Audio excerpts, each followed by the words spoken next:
প্রিয় দর্শক, একটি প্রবাদ আছে, ছোট্ট ছিলাম ভালো ছিলাম, যৌবন কেন আসিল। সুপ্রিয় দর্শক, আগের মতো আর কোনো খালা বা আন্টি বলে না, যাও বাবা আমার মেয়ের সাথে খেলা করো। সুতরাং জীবনটা বড়ই একটি বৈচিত্র্যময়, জীবন বড়ই কঠিন। শৈশব ছিল সবার আদরে ভরা, খেলনা নিয়ে হাসি, খাবারের জন্য ডাক, ঘুম পড়ানোর গান, সবই ছিল ভালোবাসা এক রঙিন ছবিতে মোড়ানো। কিন্তু সময় যতই এগোলো, বড় হতে হতেই সব কিছু যেন বদলে গেল। এখন আর আগের মতো নেই কোনো সাড়া শব্দ, নেই কোনো তদারকি। তাই এখন যার যার সংসার, যার যার ব্যস্ততা, যার যার চিন্তা নিয়ে ব্যস্ত সবাই।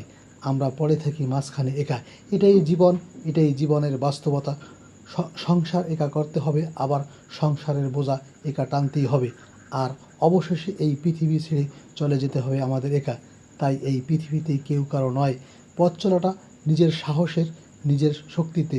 তাই ভেঙে পড়া নয়, শিখতে হবে একা লড়তে, একা দাঁড়াতে। কারণ সত্যিটা খুবই সহজ, জীবন শুরু হোক আদরে, কিন্তু শেষটা একাই লিখতে হয়। সুপ্রিয় দর্শক, এই জীবনটা বড়ই কঠিন, জীবনটা বড়ই নিষ্ঠুর। এই জীবন মানেই বাস্তবতার সম্মুখীন হওয়া। অর্থাৎ এখানে আমাদের টিকে থাকতে হলে নিজের সাহস, নিজের চিন্তা, নিজের বুদ্ধি খাটিয়ে আমাদের এখন চলতে হবে।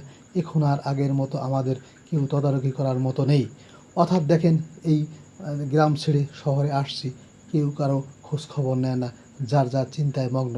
সুপ্রিয় দর্শক, এই পৃথিবীতে মানুষের মতো স্বার্থপরতা আর কোনো প্রাণী নেই। অর্থাৎ একটি কুকুর, একটি ছাগলের, একটি পশু প্রাণীর ভিতরে যেন গভীর মিল থাকে।